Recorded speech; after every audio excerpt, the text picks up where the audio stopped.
여러분 안녕하세요. 아빠스입니다. 비유와 비율 마지막 시간, 탐구수학 시간이네요. 글자의 비율을 생각하며 글씨체를 만들어 본다고 하는데요.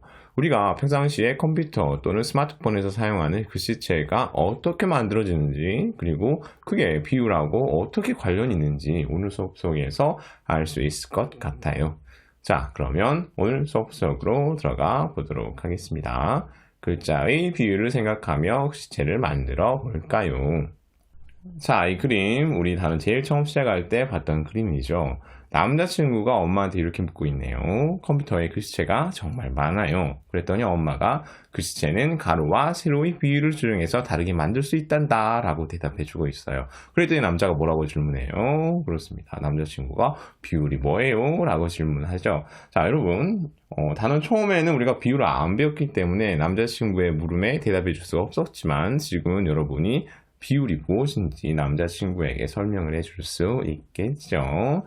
그래서 엄마가 곰이라는 글자를 보여줄 테니까 생각해 볼까 라고 이야기를 해주고 있네요. 자, 우리가 엄마를 대신해서 남자친구에게 비율에 대해서 설명을 해 주어야 될 것 같습니다.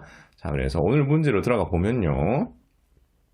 여러 글씨체를 살펴보고 물음에 답해 봅시다 라고 했는데 그 전에 남자 선생님께서 타이포그래피라고 하는 것에 대해서 이야기를 해주고 계시네요.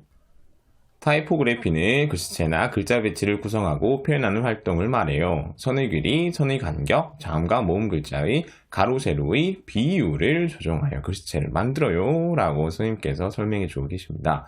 그렇죠, 여러분. 새로운 글자를 만들 때, 새로운 글씨체를 만들 때 글자의 가로와 세로의 비율을 조정해서 만든다고 합니다. 그러면 지금 보이는 세 개의 글씨체가 어떠한 비율로 만들어져 있는지 한번 선생님과 구해보도록 하겠습니다. 자음 글자 미음에서 바깥쪽 직사각형의 가로에 대한 세로의 비율을 각각 구해보세요 라고 했네요. 첫 번째 미음 같은 경우에는 가로가 8cm고요. 세로가 3cm인데 가로에 대한 세로의 비율을 구하라고 했으니까요. 가로가 기준양이 되고요. 세로가 비교하는 양이 되겠죠. 자, 이것을 비율로 나타내면 무거운 기준양은 아래로, 가벼운 비교하는 양은 위로 올라가면 되겠습니다. 자, 그래서 이 미음의 가로의 길이는 8cm죠. 그리고 세로의 길이는 3cm입니다. 그래서 이 미음의 가로에 대한 세로의 비율은 8분의 3이 되겠습니다. 다음 미음으로 넘어가겠습니다. 자, 이 미음 같은 경우에는 가로, 세로 길이 먼저 재야 되겠네요. 가로 먼저 한번 재보도록 하겠습니다. 가로의 길이는 하나, 둘, 셋, 넷, 다섯, 여섯, 일곱, 여덟, 8cm이고요. 세로의 길이는 하나, 둘, 셋, 넷, 다섯, 5cm이네요. 가로에 대한 세로의 비율을 구하라고 했으니까요. 가로가 기준양, 세로가 비교하는 양 되겠습니다.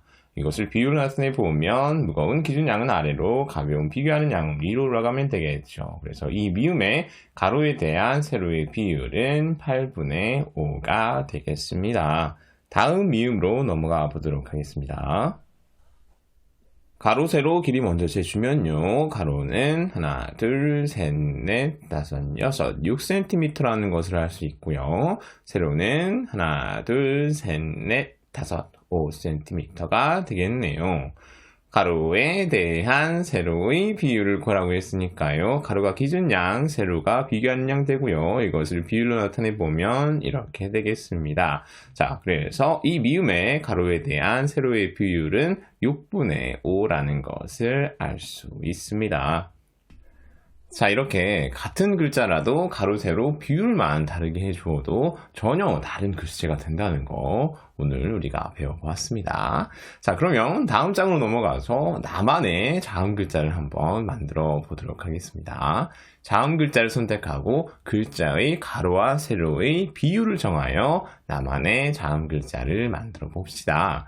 자, 이 문제 같은 경우에는 그렇지 나만의 글자이기 때문에 정답이 있을 수가 없겠죠. 자, 여러분은 여러분만의 한번 자음 글자를 만들어 보세요. 선생님도 선생님만의 자음 글자를 만들고 여러분에게 그냥 소개만 해주도록 하겠습니다.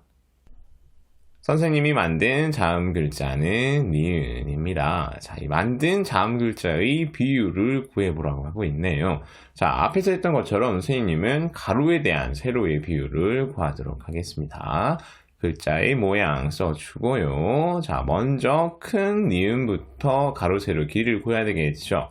자, 이 니은의 가로의 길이는 하나, 둘, 셋, 넷, 다섯, 여섯, 6cm이고요. 세로의 길이는 하나, 둘, 셋, 넷, 다섯, 여섯, 똑같이 6cm이네요. 다음 작은 니은, 길쭉한 니은의 가로, 세로 길이를 재도록 하겠습니다. 가로는 하나, 둘, 셋, 3cm고요. 세로는 하나, 둘, 셋, 넷, 다섯, 여섯, 6cm이네요. 가로, 세로 길이 둘 다 구했으니까요. 가로에 대한 세로의 비율을 구해보면요. 가로에 대한이니까 가로가 기준양, 세로의니까 세로가 비교하는 양이 되겠죠. 그래서 커다란 니은 먼저 가로에 대한 세로의 비율을 구하면 6분의 6이 되겠고요. 이것을 자연수로 바꿔주면 1이 된다는 것을 알 수 있습니다. 그리고 작은 니은의 비율을 구해보면요. 가로가 3cm고요. 세로가 6cm이기 때문에 가로에 대한 세로의 비율은 3분의 6인데 이것을 자연수로 나타내보면 2가 된다는 것을 알 수 있죠. 이것으로 비와 비율 마지막 문제까지 모두 풀어보았네요. 자, 그런데 선생님이 가르치다 보면 많은 친구들이 이 비율이라고 하는 것을 굉장히 어려워해서요. 한 번만 더 선생님이 비율에 대해서 정리해주고 단원 마무리하는 것으로 하겠습니다. 비율은 기준양에 대한 비교하는 양의 크기를 비율이라고 합니다. 예를 들어서 B 4대 5가 있을 때 5가 기준양 그리고 4가 비교하는 양이 되겠죠.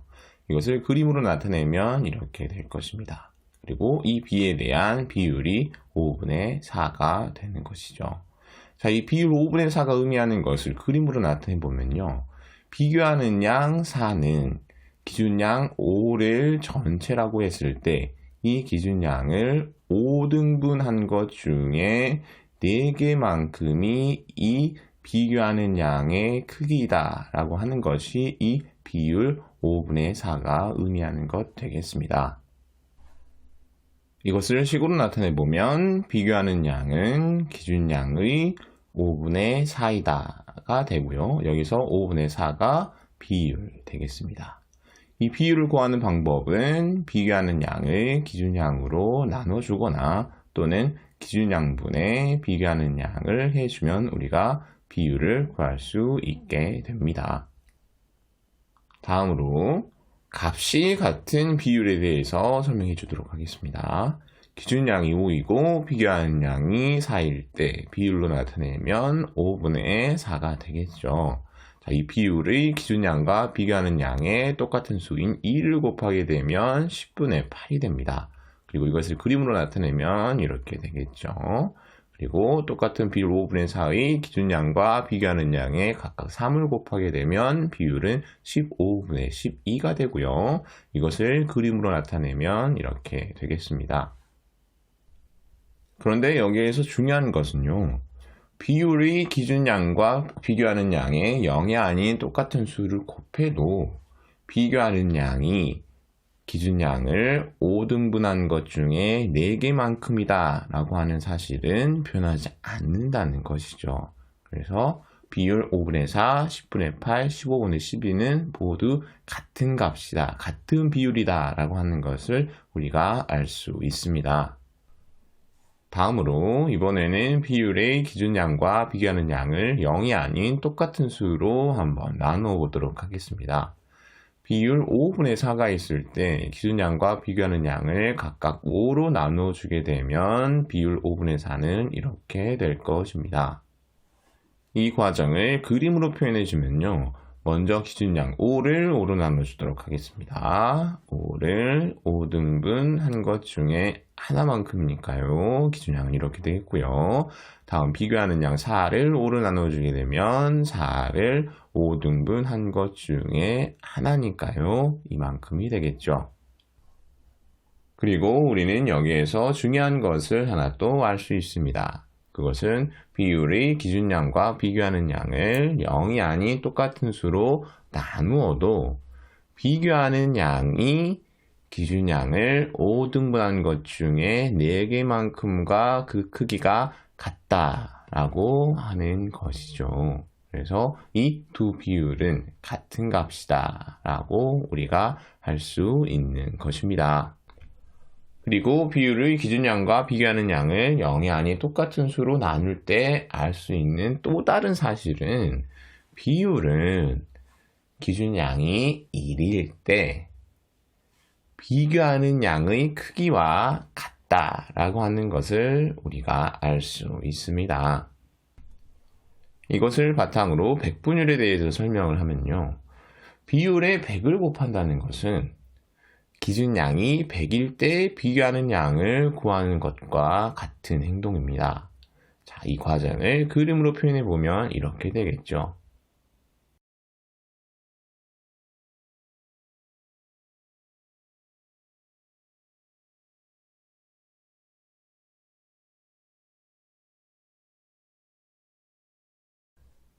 그래서 우리는 백분율을 구할 때 비율에 100을 곱한 다음에 생략되었던 기준량 100을 퍼센트 기호로 다시 써주게 되는 것입니다. 자, 그러면 이것으로 4단원 비와 비율에 대한 모든 설명을 마치도록 하겠습니다. 여러분 정말 수고하셨습니다. 모두들 청출어람 하세요. 안녕.